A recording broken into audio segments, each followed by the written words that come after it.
Hello दोस्तों, कैसे हैं आप लोग। आज से हम लोग मॉडर्न इंडिया के आंसर राइटिंग को देखेंगे और समझेंगे कि इसमें किस प्रकार के प्रश्न पूछे जाते हैं। जैसे कि मैं एक प्रश्न देख रहा हूं जो कि अक्सर पूछा जाता है, आपको बोर्ड पे भी लिख देता हूं कि भारत में अंग्रेजी सत्ता की स्थापना में प्लासी का युद्ध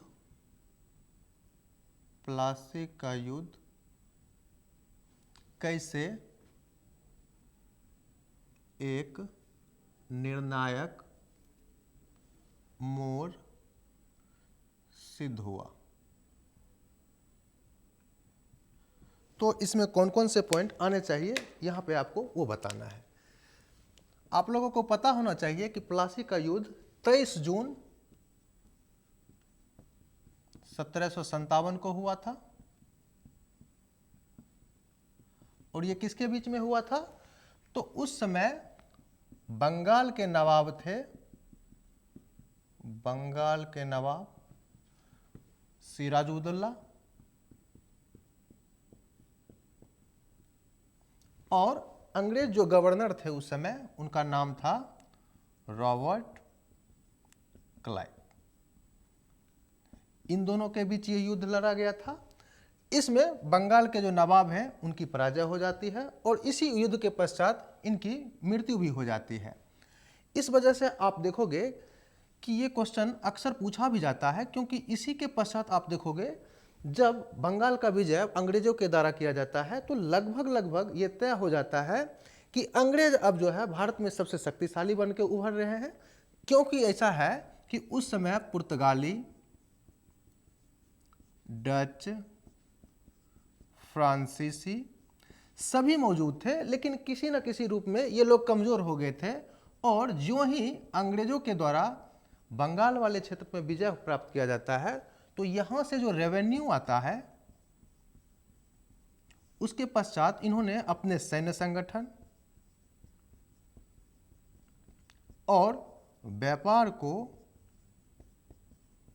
बहुत तीव्र गति से बढ़ाया। तो ये आप बता सकते हो पहले कारण के रूप में। अब हम लोग देखते हैं कि इसके पश्चात आखिर भारत में क्या ऐसी परिस्थिति बनी कि इस युद्ध को इतना इंपॉर्टेंस दिया जाता है। तो इसके इंपॉर्टेंस दिए जाने का सबसे जो मेन रीजन माना जाता है, पहले जो कंपनी आई थी भारत में वो थी एक व्यापारिक के रूप में, लेकिन प्लासी के युद्ध के बाद आप देखोगे कि इन्होंने राजनीतिक सत्ता स्थापित कर लिया। ये कैसे? तो बंगाल का जब विजय इनके द्वारा किया गया, बंगाल विजय के पश्चात इन्होंने यहां पर नवाब बनाया था मीर जाफर को। हालांकि आप लोगों को पता होना चाहिए यह युद्ध धोखे से लड़ा गया था और एक तरफ से सिराजुद्दौला को धोखे से मारा भी गया था, लेकिन फिर भी इसके पश्चात अगला जो बक्सर का युद्ध होता है उसमें भी अंग्रेजों की विजय हो जाती है, जिस वजह से आप कह सकते हो कि ये एक निर्णायक मोड़ था।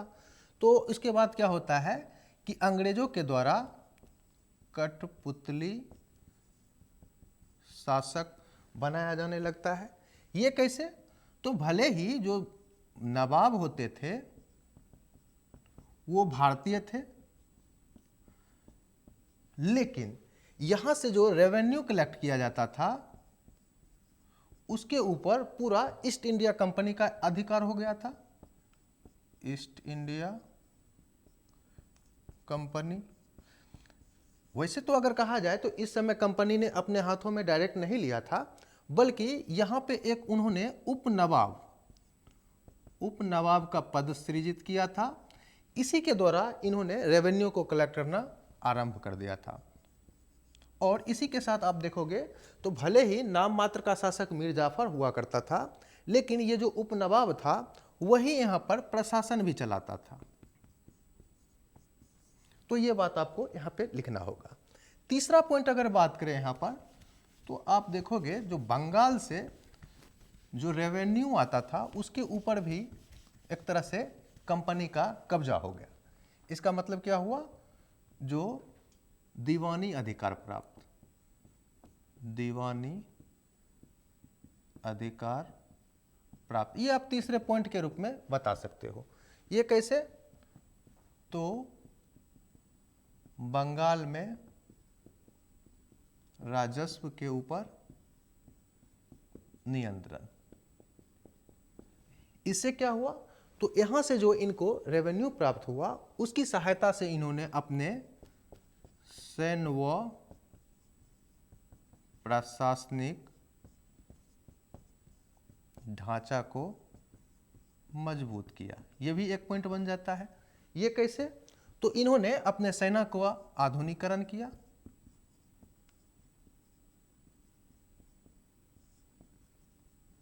और यूरोपीय ढंग से प्रशिक्षित किया।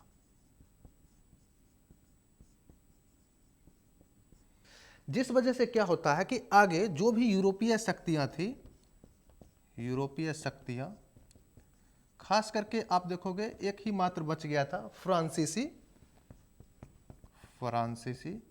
उसे अंग्रेजों के द्वारा एक युद्ध होता है 1760 में, जिसे वांडीवास का युद्ध भी कहते हैं।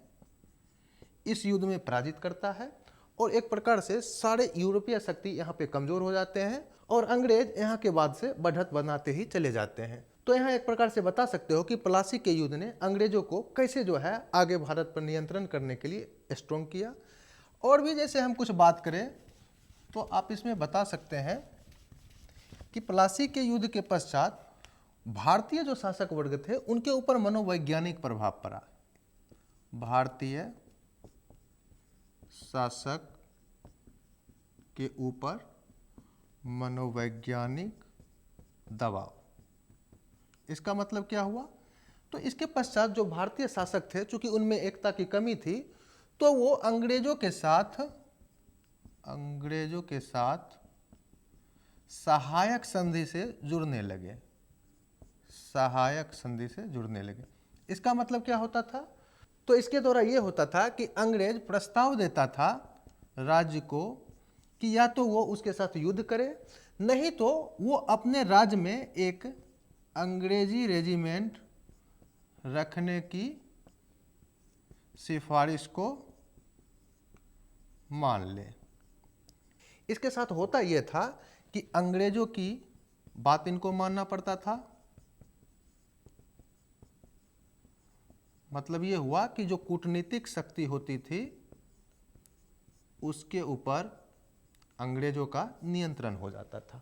तो ये बड़ा परिवर्तन आपको दिखेगा प्लासी युद्ध के पश्चात। इतना ही नहीं बल्कि आप देखोगे कि इसी युद्ध के पश्चात आगे जो 1764 ईस्वी में बक्सर का युद्ध होता है, उसमें भी अंग्रेज अगर बहुत ही मजबूत स्थिति में होते हैं तो उसका कहीं ना कहीं कारण होता है कि बंगाल वाले क्षेत्र से जो इन्हें रेवेन्यू प्राप्त हो रहा था उसके सहायता से इन्होंने अपने आप को एस्टेब्लिश कर रखा था। तो आप कुल मिलाकर बता सकते हो कि प्लासी के युद्ध ने एक तरह से अंग्रेजों के लिए एक निर्णायक मोड़ सिद्ध किया और इसी के साथ उन्होंने भारत विजय का सपना देखना आरंभ कर दिया। तो इन बातों को आप यहाँ पे रख देंगे और आपका आंसर कंप्लीट हो जाएगा। इसी से जुड़ा हुआ एक प्रश्न और भी पूछा जाता है मॉडर्न इंडिया में कि बक्सर के युद्ध का भारतीय इतिहास में क्या महत्व है? भारतीय इतिहास में क्या महत्व है? तो देखते हैं इसे कैसे हल करेंगे। तो सबसे पहले बक्सर का युद्ध कब हुआ था? तो 1764 ईस्वी में। किनके किनके बीच हुआ था? तो उस समय ईस्ट इंडिया कंपनी के गवर्नर थे, कंपनी के गवर्नर कौन थे? Hector Munro. और दूसरी तरफ थे 3 भारतीय शासक, जैसे बंगाल वाले क्षेत्र से थे मीर कासिम, अवध से थे शुजा उदौला, और सबसे महान और भारतीय मुगल शासक थे जिनका नाम है शाह आलम द्वितीय। और सबसे दुख वाली बात यह है कि इसमें इन तीनों की संयुक्त सेना अंग्रेजों से हार जाती है और इसके पश्चात एक संधि होता है 1765 में, जिसे कहा जाता है इलाहाबाद की संधि।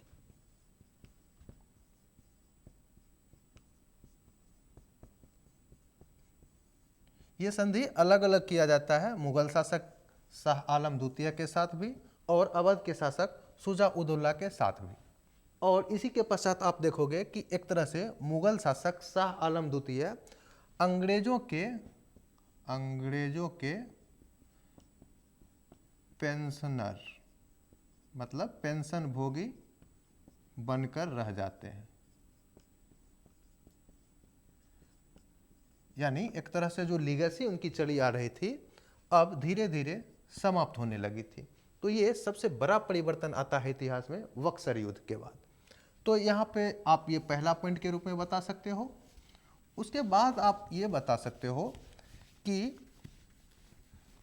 कंपनी जो है वास्तविक रूप में राजनीतिक सत्ता के रूप में स्थापित हुआ। जैसे वास्तविक राजनीतिक शक्ति के रूप में स्थापित। ये कैसे? आपने पढ़ा भी होगा कि प्लासी के युद्ध में अंग्रेजों ने षड्यंत्र की सहायता से मीर जाफर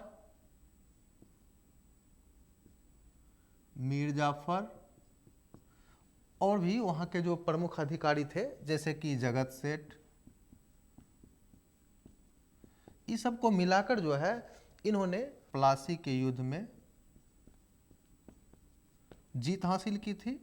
लेकिन बक्सर का जो युद्ध हुआ था वो वास्तविक रूप में हुआ था और इसमें तीनों सेनाएं अंग्रेजों के विरुद्ध प्रॉपर रूप से सामने से लड़ी थी और उनकी हार हुई थी। तो एक तरह से कह सकते हैं कि अगर प्लासी के युद्ध के पश्चात अगर अंग्रेजों की हार हो जाती तो वो प्लासी का युद्ध ऐसे ही बेकार हो जाता। लेकिन बक्सर के युद्ध में जो उनकी जीत मिली उन्होंने इसकी वैधता को स्थापित कर दिया, वैधता को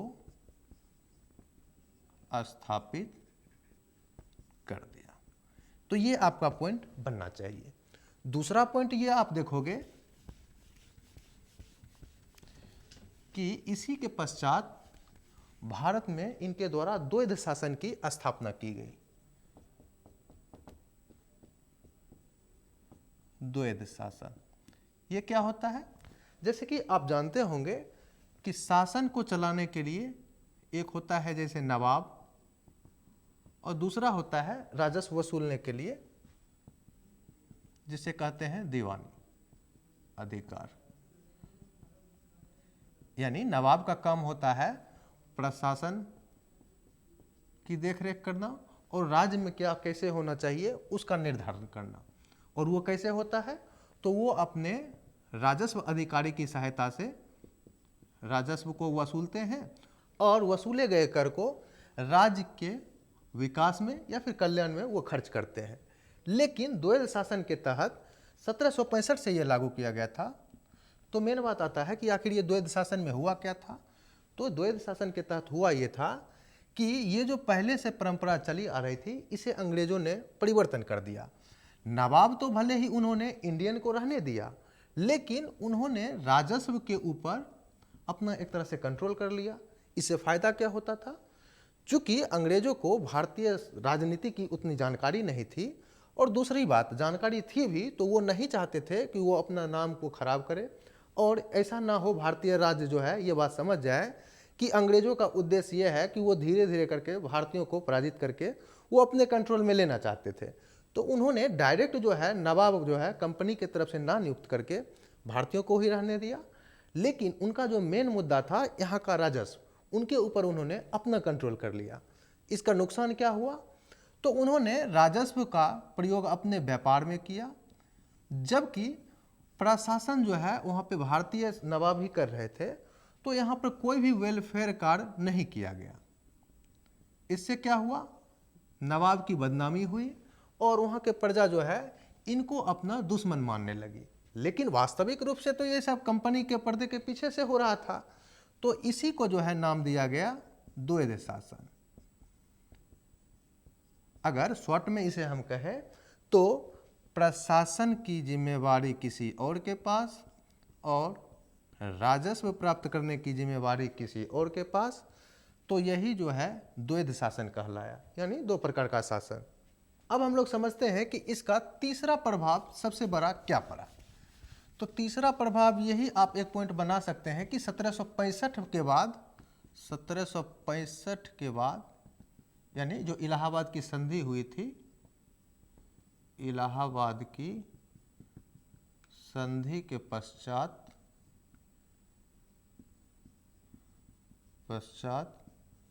दीवानी अधिकार कंपनी के पास, ये भी आप एक पॉइंट के रूप में लिख सकते हैं। अगला पॉइंट क्या लिख सकते हैं? अगला पॉइंट ये बता सकते हैं कि इसके पश्चात अवध को वफर एस्टेट बना दिया गया। अब बात आती है ये बफर एस्टेट क्या होता है।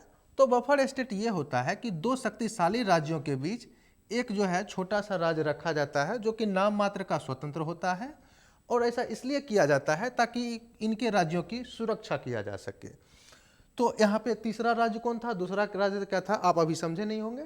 तो मैं एक उदाहरण लेता हूँ। इधर जो है आपको पता होगा उस समय तक मुगल जब कमज़ोर हुए थे तो मराठा तेज़ी से उभर रहे थे और इनसे अंग्रेज़ों को भय भी था।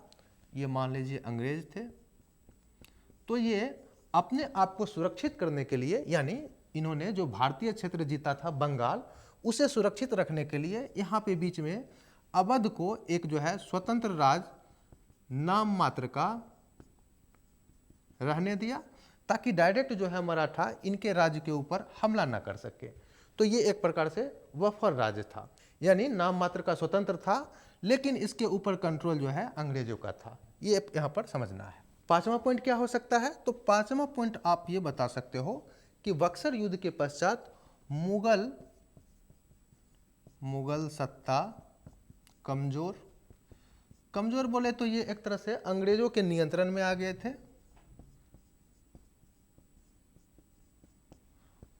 भले ही अभी भी यहाँ पे शासक हुआ करते थे, लेकिन इनकी शक्ति नाम मात्र की रह गई थी और ये अंग्रेजों के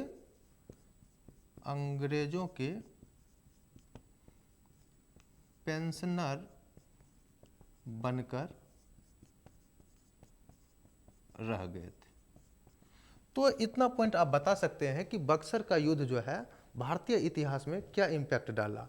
यानी कुल मिलाकर आप बता सकते हैं कि बक्सर का युद्ध न केवल राजनीतिक विजय थी, बल्कि इसने भारत के ऊपर आर्थिक और जो है सामाजिक प्रभाव भी स्थापित किया। और यहाँ से आपका जो है आंसर कंप्लीट हो जाएगा। एक क्वेश्चन और देख लेते हैं जो कि बराबर पूछा जाता है कि भारत में अंग्रेजों की सफलता के क्या कारण थे तथा अन्य यूरोपीय शक्तियां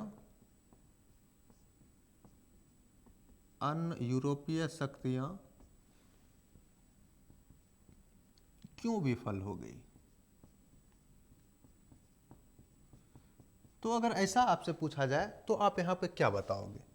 ये बात सही है कि यूरोपीय शक्ति बहुत आए, जैसे कि पुर्तगाली हो, डच हुआ, फ्रांसीसी हुआ, लेकिन इन्होंने यहाँ पे अपना जो है राज्य स्थापित नहीं कर पाया जैसे कि अंग्रेजों के द्वारा किया गया। तो इसके पीछे आखिर कारण क्या थे? तो यहाँ पे सबसे पहले आप बताओ कि कौन कौन से यूरोपीय शक्ति थे। यूरोपीय शक्ति में पहले हम नाम बता देंगे, जैसे कि पुर्तगाली, उसके बाद डच, फिर आए ब्रिटिश और लास्ट में आए थे फ्रांसीसी। सभी का तो यहाँ से दाना पानी उठ जाता है, ये सिर्फ बच जाते हैं। तो इसके विजय में सबसे पहला अगर कारण आप दे सकते हो तो नौसैनिक श्रेष्ठता। सबसे पहले आपने सुना होगा कि पुर्तगाली के पास एक आर्मडा नाम का जहाज़ था, जिस वजह से आप देखोगे कि शुरुआत में एक जो है दस्तक का प्रयोग इनके द्वारा किया भी गया था। लेकिन जब अंग्रेज भारत में आए तो इस आर्मडा को इनके द्वारा पराजित किया जाता है और पूरे नौसेना के रूप में आप कह सकते हो, मतलब नौसैनिक के रूप में ये प्रभुत्व स्थापित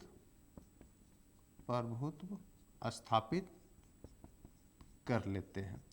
और उसके पश्चात ये होता है कि जो भी मुगल शासक थे वो तो स्थल पे मजबूत थे, परंतु ज्यों ही जलीय क्षेत्र से युद्ध होता था या फिर व्यापार होता था तो उसके ऊपर ब्रिटिश का नियंत्रण बहुत ही स्ट्रोंग हो जाता था।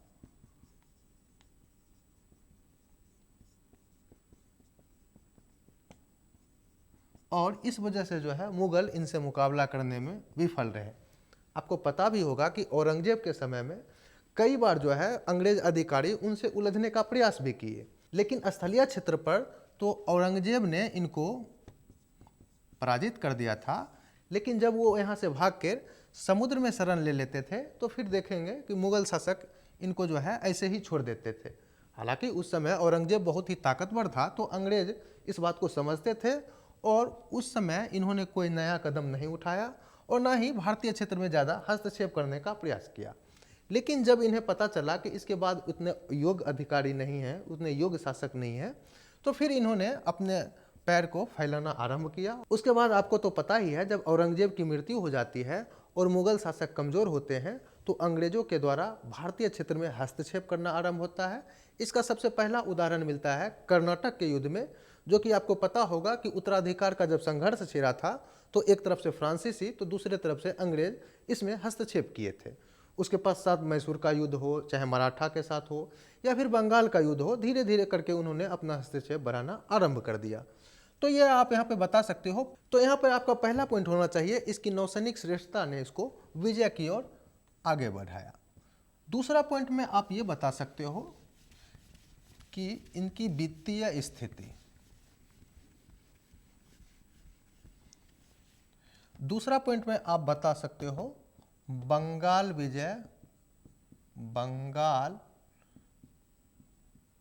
से प्राप्त राजस्व। उस समय आपको पता होना चाहिए कि बंगाल से सर्वाधिक राजस्व कलेक्ट होता था, जिसके ऊपर अंग्रेजों का नियंत्रण हो गया था। तो इसी वजह से उन्होंने अपने सेना को, प्रशासन को मजबूत किया और वो धीरे धीरे आगे बढ़ते ही चले गए। तो ये आप बता सकते हो इसके दूसरे पॉइंट के रूप में।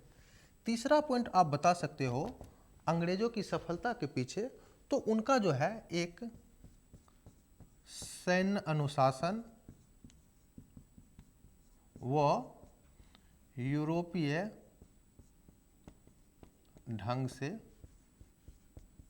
सेना का आधुनिकीकरण। यानी आप देखोगे तो उस समय तक जो ब्रिटिश थे वो ना केवल नौसेना में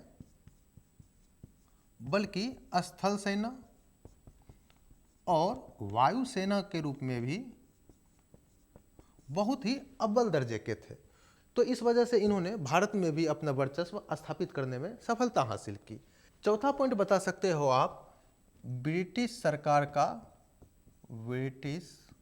सरकार व वहाँ के उद्योगपति का समर्थन। इसका मतलब क्या हुआ? तो समय समय पर वहाँ की जो गवर्नमेंट थी, ब्रिटिश गवर्नमेंट, वो ईस्ट इंडिया कंपनी को समर्थन दे रहे थे। ईस्ट इंडिया कंपनी का समर्थन, वो चाहे सेना के रूप में हो या फिर वित्तीय सहायता के रूप में हो, ये इनके द्वारा उपलब्ध करवाया जा रहा था, जिस वजह से यहाँ पे ईस्ट इंडिया कंपनी थोड़ा स्ट्रोंग दिखेगी। दूसरी तरफ हम बात करें तो ब्रिटिश जो है यूरोपीय युद्ध से अपने आप को अलग थलग कर लिया था, जबकि इस समय जो इनके सबसे मजबूत प्रतिद्वंदी थे फ्रांसीसी, वो यूरोपीय युद्धों में अक्सर उलझा हुआ रहता था, जिस वजह से ब्रिटिश यहाँ पे आप कह सकते हो आगे बढ़ते ही चले गए। वहीं दूसरी ओर फ्रांसीसी उलझते चले गए, जो कि इनके प्रतिद्वंदी एक तरह से कमज़ोर होते चले गए, तो इन्हें आगे बढ़ने का मौका मिल गया, आप ये कह सकते हो। एक और पॉइंट आप बता सकते हो कि इनके द्वारा फूट डालो राज करो की नीति का पालन, जैसे कि हमने चर्चा भी किया था कि प्लासी के युद्ध में किनको मिलाया गया था, तो मीर जाफर हो गया, जगत सेठ हो गया, तो इन सभी को अपने पक्ष में मिलाने का काम किया था। और इसी के साथ इनके द्वारा सहायक संधि के प्रयोग द्वारा अपने दुश्मन को कमजोर करना।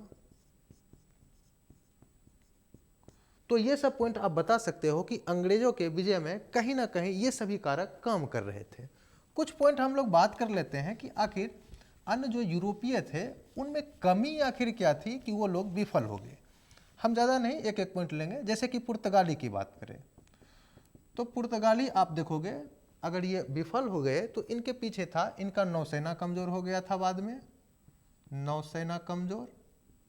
दूसरी तरफ हम बात करें तो ये धार्मिक रूप से बहुत ही कट्टर थे, यानी इनके द्वारा जबरदस्ती जो है धर्मांतरण कराया जा रहा था, जिस वजह से यहाँ के लोगों में जो है नाराजगी हुई और इनके विरुद्ध जो है बार बार जो है विद्रोह होना आरंभ हो गया था। तो ये इनकी विफलता की मेन कारण था। दूसरी और हम बात करें जैसे डच थे, तो उनका इंटरेस्ट जो है भारत में सिर्फ व्यापार को लेकर था और इनका नौसेना भी उतना मजबूत नहीं था। और व्यापार में भी आप देखोगे तो इंडोनेशिया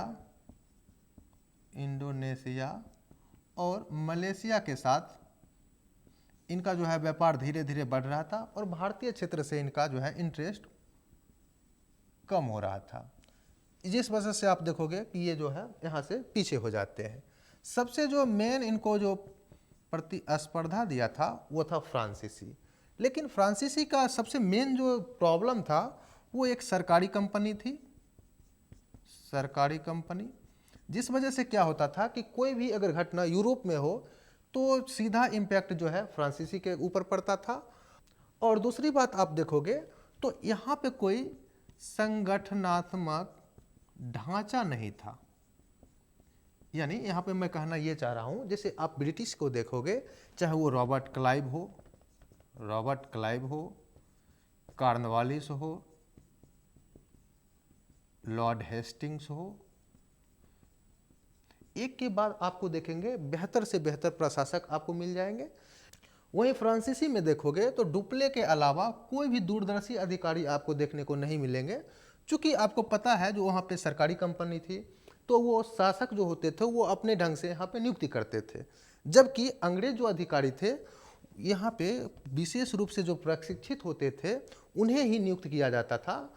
तो ऐसा नहीं है कि एक अधिकारी के कमज़ोर हो जाने से उनका ढांचा बदल जाता था या फिर उनका पर्पस बदल जाता था, जिस वजह से देखोगे कि अंग्रेज जो है प्रॉपर रूप से काम कर रहे थे और धीरे धीरे आगे बढ़ते गए, जो कि अन्य कंपनियों में आपको नहीं देखने को मिलेगी।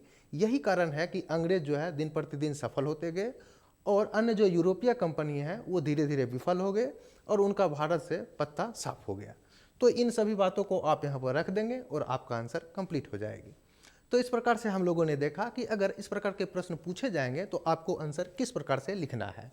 तो आज के लिए इतना ही, हम लोग मिलते हैं अगले क्लास में और देखेंगे कि आगे भी इसमें किस प्रकार के प्रश्न पूछे जाते हैं और उसे फिर हम लोग हल करने का प्रयास करेंगे। तो अगर हमारा लेक्चर आपको पसंद आए तो लाइक और शेयर करना ना भूलें। साथ ही साथ इस प्रकार के वीडियो देखने के लिए आप हमारे चैनल हिस्ट्री कनेक्ट को सब्सक्राइब करना ना भूलें। धन्यवाद।